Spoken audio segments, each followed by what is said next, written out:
This is Chapter 10. Detroit's an old town, a proud town, scrappy town. The story spreading out over 300 years. It rose, it fell, it rose, it fell, and rose again and fell again. Well, you get the picture. This latest installment in the ongoing saga of Detroit was Chapter 9, Bankruptcy. Today, I'm confirming my determination that a financial emergency exists in the city of Detroit. That's when outsiders took our money and told us what to do. What comes next? Chapter 10. And this time, we ain't taking nothing from nobody, baby.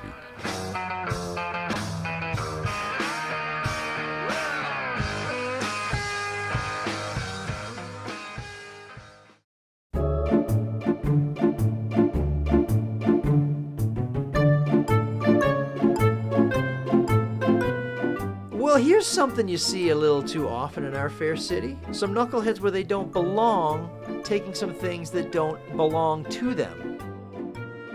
And there's a double whammy in this story, because if they'd knocked on the door instead of knocking in the door,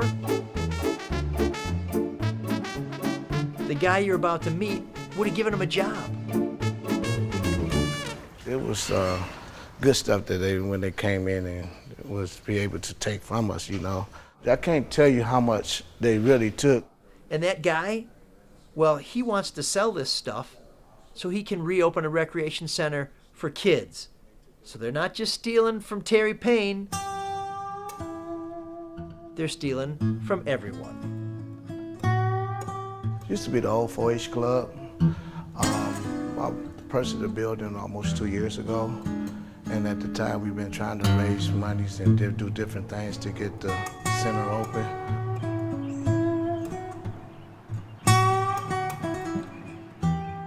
A couple years ago, Terry Payne found out the rec center that he used to go to as a kid was in danger of just becoming a wreck. And there was no way he was going to let that happen. It was a city 4-H. It was, you know, you have your garden, you have your activities, you have your after-school program, your summer programs, and, you know, lunches and different things just for the community there. Believe it or not, Terry, who was a pretty good high school basketball player, found out that he liked gardening. He liked cutting the grass. He liked doing the things that make places look good, that make our city beautiful. And the happy dividend for him is that it kept him out of trouble.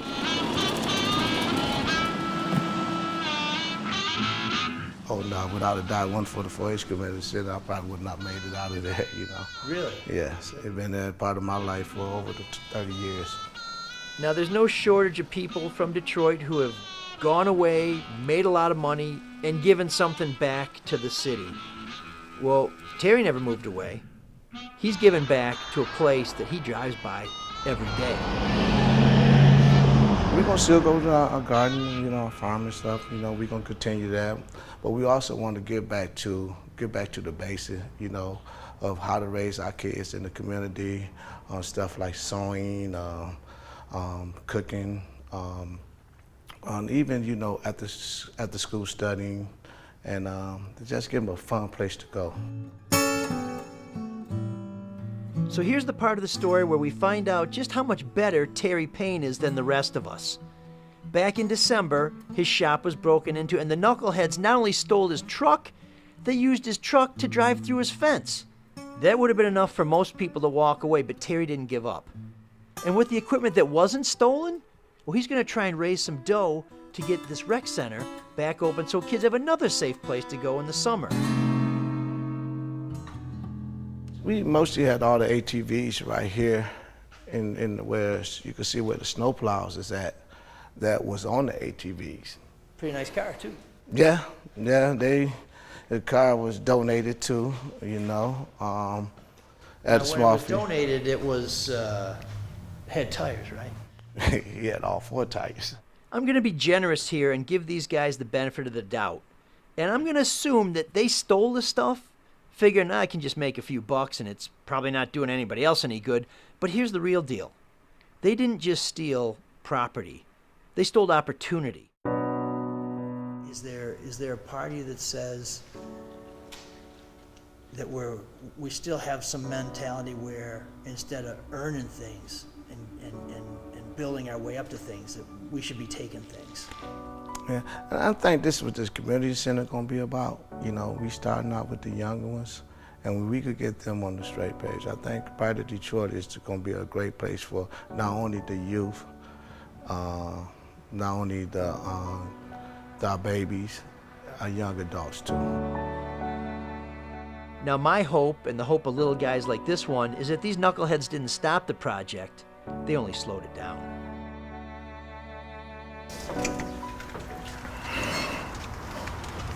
So now, we're trying to build this new Detroit, right? We went Yes. through the bankruptcy, now we got a second chance. How do people like you keep up that will to do that when we still have these people with this old mentality that we can just take what we want and that, hey, who cares? It's no big deal. Right. Well, it's all about being a Detroiter, man. If you're a Detroiter, you're gonna keep trying. You want to see your city succeed. You know, we get a lot of bad publicity around the country. You know, and if you give up, then there's no Detroit. You know, if the people in Detroit give up on themselves, you know.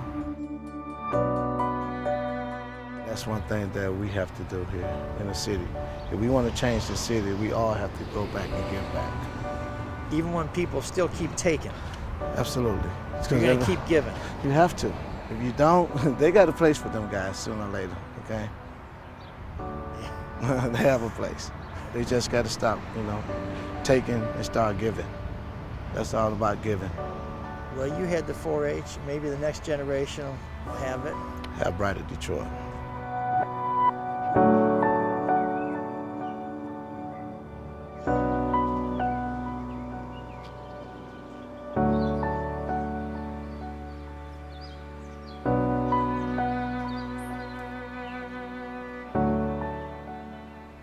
So we came to Terry looking for answers, for his deep thoughts on this vexing problem of how do we save Detroit when Detroit seems like it just doesn't want to be saved. And I gotta be honest with you, we were kind of disappointed. He's a simple guy with a big heart, but a man of few words. But maybe that's our mistake. Maybe the solutions to Detroit's problems aren't that complicated. And if they were so elegant and so sophisticated, we'd never be able to pull it off. Maybe the solution is resolution, and that our salvation is simplicity itself. You can't give up, you know.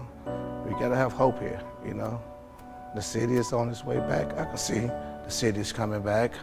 I can see as we work all together and put this community back together, put the city back together, I think things will change.